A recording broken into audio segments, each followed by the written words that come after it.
Hey, it's the Right Rican. And what I want to talk about today is Biden gave his first press conference. Notice I'm quotation marks press conference because it was just staged. Let's be realistic. Um, you've seen the difference now between a Trump press conference and a Biden press conference.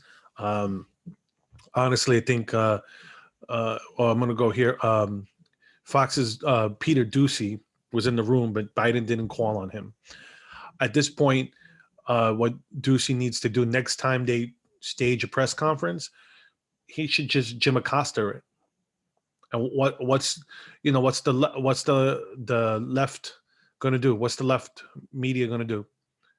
They're gonna claim he's showboating or grandstanding or whatnot.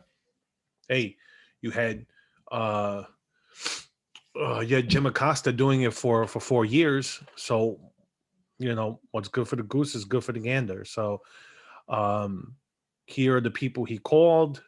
Oh, by the way, this is an article in the Daily Wire.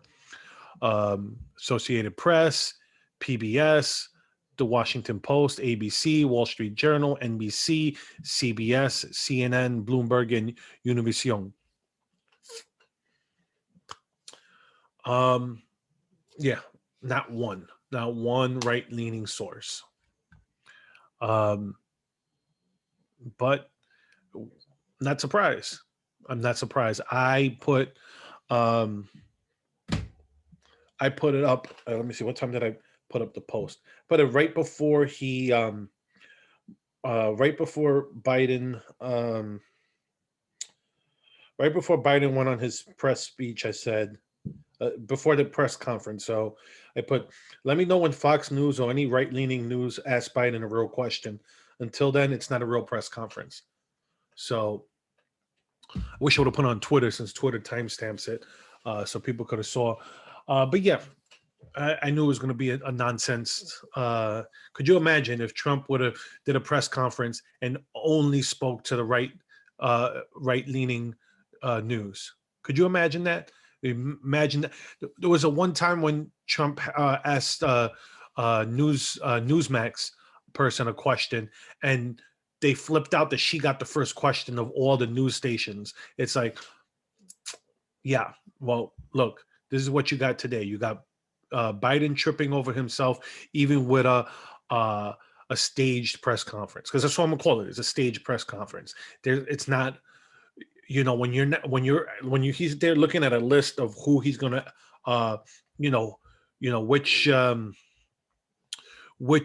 so-called reporter I'm going to ask a question to, and instead of actually pointing it out.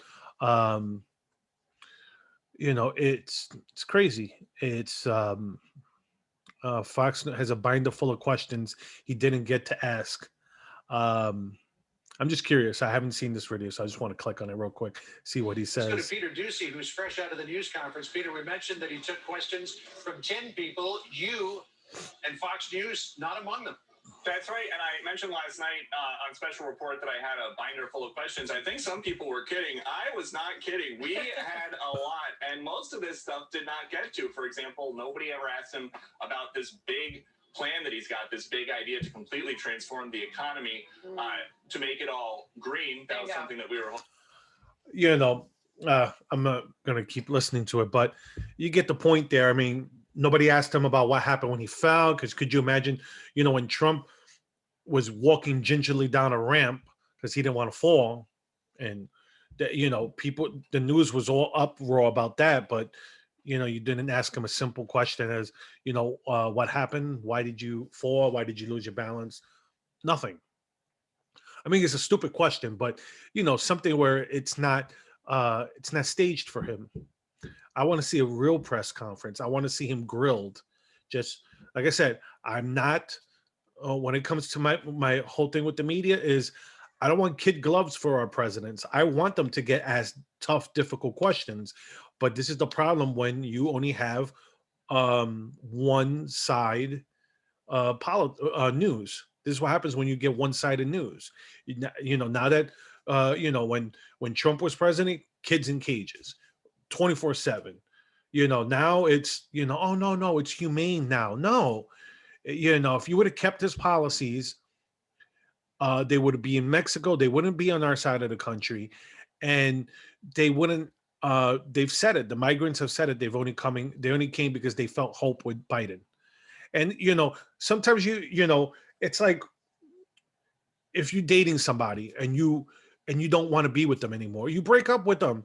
Are you being is it hurtful? Yes, but you're still treating them better than being with them and not really wanting to be with them. And that's what you're doing with these migrants. It's like, yes, it's they want to have a better life here, but you can't. Everybody wants to come here for a better life, and you have to sort it out. You can't just let people come in unlimited. And that's the whole. You sometimes you have to be cruel to be kind. If they have issues that there's a reason why they can't come here, then that's something you sort out before they get here. You don't let them cross the border. Oh, we're going to give you a court date, and you could just go out and what if one of these asylum seeking people are a murderer or rapist in their own country, and then you let them in here, no background check, no nothing. Now, before someone twists that out, I'm not saying that's all of them. I'm saying that I'm giving one specific example of what if someone did something like that, a heinous crime in their country, they're trying to escape that in their country, they come here. Now you let a murderer or someone into the country. So look, listen, was I expecting Biden to get hard questions? No, because I knew that they weren't going to call. It was going to be scripted. This guy can't even get through a staged press conference without a gaffe. So, anyways, I want to leave it there. No, I'm actually, you know what? There's one more thing I want to.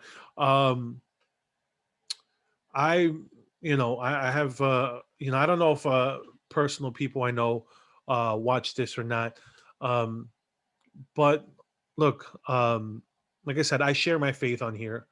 Um, but I don't use my faith to shield stuff that I may believe my faith teaches. But I could separate what my faith teaches versus what I think the government should do. It's like, for example, I'm against abortion in my personal life, but I understand that that's something that the government, it's something between people and the government. If you live somewhere where the people want to, I don't think it should be the rule of the land. That's why you have states, and if a state wants to ban it because there's people in that state that want to ban, then so be it.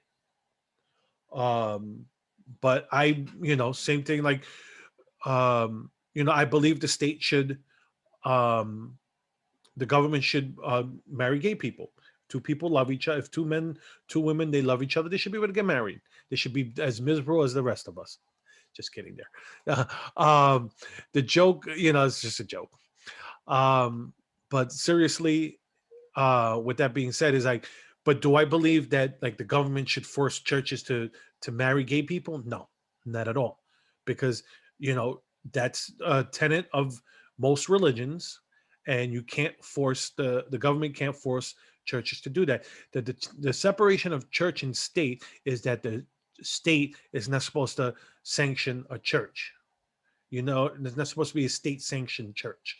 So, people go, oh, but look, listen, whether it's Christianity, Judaism, or Islam, none of the religions are okay with homosexuality.